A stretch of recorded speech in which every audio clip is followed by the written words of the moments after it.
നമ്രാണാം സന്നിധത്തെ സതതമഭിപുരത്തേരനഭ്യർത്ഥിതാനഭ്യർത്ഥാൻ കാമാനജസ്രം വിതരതി പരമാനന്ദതന്ത്രം ഗതിഞ്ച ഇത്തം നിശേഷലഭ്യോ നിരവധികബലപാരിജാതോ ഹരേ ത്വം ക്ഷുദ്രം തം ശക്രവാടീദ്രുമമഭിലഷതി വ്യർത്ഥമർത്ഥി പ്രജോയം.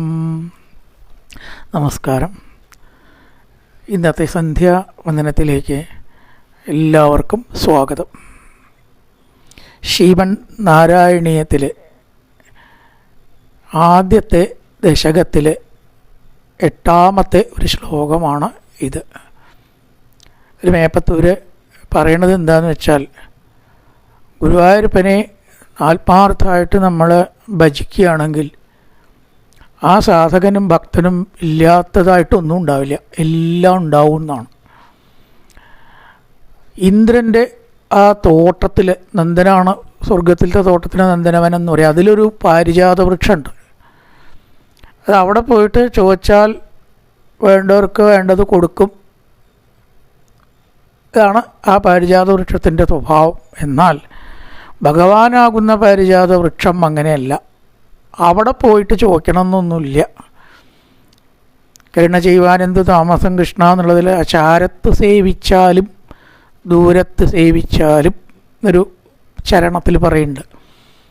എനിക്കൊന്നും വയ്യ ഭഗവാനെ, ആ തിരക്കിൽ പഴയ കാലത്ത് ഓട്ടൂർ പറഞ്ഞിരുന്നു എന്നാണ്. ഇനി എനിക്ക് ഇവിടെ വന്ന് കാണാൻ വയ്ക്കുമെന്ന് തോന്നണില്ല. എത്ര ദൂരത്തേക്കും അങ്ങേക്ക് കാണാമല്ലോ, എനിക്കല്ലേ ഇവിടുന്ന് കാണാൻ പറ്റാണ്ടേ ഉള്ളൂ, അവിടത്തേക്ക് കാണാമല്ലോ. അതുകൊണ്ട് ഇനിയുള്ള കാലം അവിടുന്ന് ഇങ്ങോട്ട് നോക്കിയിട്ട് എന്നെ കടാക്ഷിക്കണേന്ന് പ്രാർത്ഥിക്കണ്ടായി എന്ന് കേട്ടിട്ടുണ്ട്. ഒരു ഘട്ടം അടുത്തേക്ക് വേണം എന്ന് പറ്റില്ല എന്ന് വന്നാൽ ഭഗവാൻ ഇങ്ങോട്ട് വന്ന് സാധിപ്പിച്ച് തരണ പാരിജാത വൃക്ഷമാണ്. ഇന്ദ്രൻ്റെ തോട്ടത്തിലത്തെ പാരിജാത വൃക്ഷവും ഗുരുവായൂരപ്പനാകുന്ന പാരിജാത വൃക്ഷവും തമ്മിലുള്ള വ്യത്യാസമാണ് പറഞ്ഞത്. സന്നിധത്സേ സതതം, ഭക്തൻ്റെ അടുത്ത് തന്നെയാണ് ഗുരുവായൂർ, ഭക്തൻ്റെ കൂടെ തന്നെയാണ് ഗുരുവായൂരപ്പൻ എന്നാണ് പറയണത്. ഇനി പുരത്തേരനഭ്യർത്ഥിതാനഭി, പാരിജാതത്തിനോട് ചോദിച്ചാലേ കിട്ടൂ. ഒന്നും ഗുരുവായൂരപ്പനോട് ചോദിക്കേണ്ട. നല്ലൊരമ്മ കുട്ടിക്ക് ചോദിച്ചിട്ടാണോ കൊടുക്കണത്? നല്ലൊരു ഭർത്താവ് ഭാര്യയ്ക്ക് ചോദിച്ചിട്ടാണോ കൊടുക്കണത്? ചോദിക്കാതെ തന്നെ കൊടുക്കണം. അനഭ്യർത്ഥിതാനഭി, എന്തിനേ കൊടുക്കണു? അർത്ഥാൻ കാമാനജസ്രം, ഈ ലോകത്തിലേക്ക് വേണ്ടതും പുരുഷാർത്ഥങ്ങളും എല്ലാം അങ്ങനെ വിതരണം ചെയ്തുകൊണ്ട് വർഷിച്ചു കൊണ്ടിരിക്കുന്നു എന്നാണ്. അർത്ഥാൻ കാമാൻ, ധർമ്മം അർത്ഥം കാമം മോക്ഷം എന്നീ അതിനാണ് പൊതുവെ അർത്ഥം പുരുഷാർത്ഥം എന്ന് പറയുക. കാമാൻ എന്ന് വേറെ പറഞ്ഞത് എന്തിനാണെന്ന് വെച്ചാൽ ഈ ലോക സുഖം എന്നുള്ളതായിരിക്കാം. എന്തായാലും വേറെ പറയേണ്ട ആവശ്യമില്ല. ശരിക്കും ധർമാർത്ഥ കാമ മോക്ഷങ്ങളിൽ പെട്ടെന്നാണ്. എന്നാലും ഇവിടെ പറഞ്ഞു എല്ലാവിധ ആഗ്രഹങ്ങളും സാധിപ്പിച്ചു കൊടുക്കുന്നു ഭഗവാൻ. അതാണ് ഭക്താനാം കാമവർഷത്തിരികുസലയം. അവസാനത്തെ ശ്ലോകത്തിലും പറഞ്ഞു, ഭക്തന് വേണ്ടതെല്ലാം യാതൊരു പിശുക്കും കൂടാതെ വർഷിക്കുന്ന കൽപ്പവൃക്ഷത്തിൻ്റെ തളിരാണ് അല്ലയോ ഗുരുവായൂരപ്പ അവിടുത്തെ ആ പാദപത്മങ്ങൾ. അതേപോലെ പരമാനന്ദ സാന്ദ്രാംഗതിഞ്ച, അതൊക്കെ കഴിഞ്ഞിട്ട് ശരീരം നശിച്ചാലോ മോക്ഷമാകുന്ന മഹാനേട്ടവും ഭക്തനുണ്ടാവും. ഈ ഇന്ദ്രൻ്റെ തോട്ടത്തിലത്തെ പാരിജാത വൃക്ഷത്തിന് മോക്ഷം കൊടുക്കാനൊന്നും കഴിയില്ല.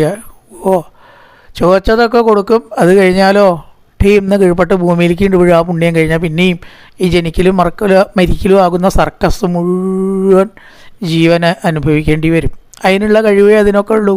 അതുകൊണ്ട് ഇവിടെ അങ്ങനെയല്ല. പരമാനന്ദ സാന്ദ്രാംഗതിഞ്ച, ജന്മജന്മാന്തരങ്ങളിൽ നമ്മൾ ജനിച്ചും മരിച്ചും ഉള്ള കർമ്മവാസനകൾ മുഴുവൻ ഇല്ലാണ്ടായി ഈ മഹത്തായിരിക്കുന്ന ദുഃഖത്തിൽ നിന്ന് ശാശ്വതമായിട്ടുള്ള ഗതി അല്ലെങ്കിൽ മോക്ഷം അല്ലെങ്കിൽ അതിൽ നിന്നുള്ളതായ രക്ഷയാകുന്ന പരമാനന്ദ സാന്ദ്രമാകുന്ന മോക്ഷവും കൊടുക്കും. ഇതാണ് പാരിജാത വൃക്ഷത്തിൻ്റെ പ്രത്യേകത. ഇത്തം നിശേഷലഭ്യോ നിരവധിക ബലപാരിജാതോ, അനവധി പഴങ്ങൾ ഇങ്ങനെ സുലഭമായി കായ്ച്ചു നിൽക്കുന്ന പാരിജാതോ ഹരേത്വം, പാരിജാത വൃക്ഷം ആണ് അല്ലയോ ഗുരുവായൂരപ്പ. അവിടെ നിന്ന് ക്ഷുദ്രന്തം ശക്രവാടി ത്രിമമഭിലഷതി, ഇങ്ങനെയുള്ള പാരിജാത വൃക്ഷം സുലഭമായിട്ട് നമ്മുടെ കൂടെയുണ്ട് ഇന്ന ദിക്കിൽ പോകണം എന്നൊന്നുമില്ല എന്ന് പറയണം. എന്നിട്ടും അതിനെ വിട്ട്, അതിനെ മറന്ന്, അതിനെ നിരാകരിച്ച് എന്താഗ്രഹിക്കണു?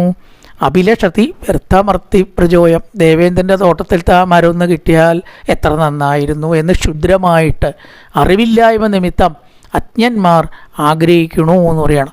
അപ്പോൾ ഇങ്ങോട്ട് വന്ന് വേണ്ടത് നൽകുന്നു, ചോദിക്കാതെ നൽകുന്നു രണ്ടാമത്തെ വിശേഷണം. ചോദിക്കാതെ കിട്ടുന്നു.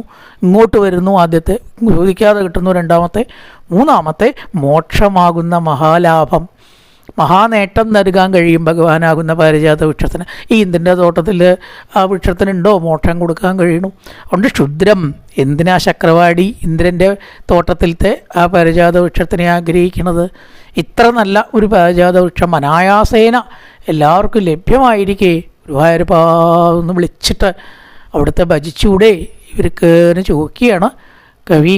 നമ്രാണാം സന്നിധത്സേ സതതമപി പുരസ്തൈരനഭ്യർത്ഥിതാനഭ്യർത്ഥാൻ കാമാനശസ്ത്രം വിതരതി പരമാനന്ദതന്ത്രം ഗതിഞ്ച ഇത്തം നിശേഷലഭ്യോ നിരവധികബലപാരിജാതോ ഹരേത്വം ക്ഷുദ്രന്തം ചക്രവാടീ ത്രിമമഭിലഷതി വ്യർത്ഥമർത്തി പ്രചോയം. നാരായണീയ സമിതികളുടെ ലഹളയാണ് അപ്പോൾ. അവരോട് പറയാനുള്ളത് എന്താ വെച്ചാൽ ഇങ്ങനത്തെയൊക്കെ ശ്ലോകങ്ങളുടെയൊക്കെ അർത്ഥം കൂടി ഒന്ന് മനസ്സിലാക്കിയിട്ട് ചെല്ലുകയാണെങ്കിൽ ഒന്നും കൂടി നമുക്ക് ആസ്വാദ്യമാവില്ലേ അത്? ഇതിങ്ങനെ ചെല്ലിയിട്ടൊക്കെ ഒരു ദിവസം കൊണ്ട് വായിച്ചാൽ എന്തൊക്കെയോ കയ്യിൽ കിട്ടുമെന്ന് വിചാരിച്ചു എല്ലാവരും. സമ്പൂർണ്ണ നാരായണീയ പാരായണത്തിൻ്റെ കാലാപ്പോൾ ഇത് രാവിലെ തൊട്ട് ഉച്ച വരെ വായിച്ച 5 മണിക്കൂർ കൊണ്ട് തീർത്തു എന്നുള്ളത് കൊണ്ട് എല്ലാം ആയില്ല കേട്ടോ.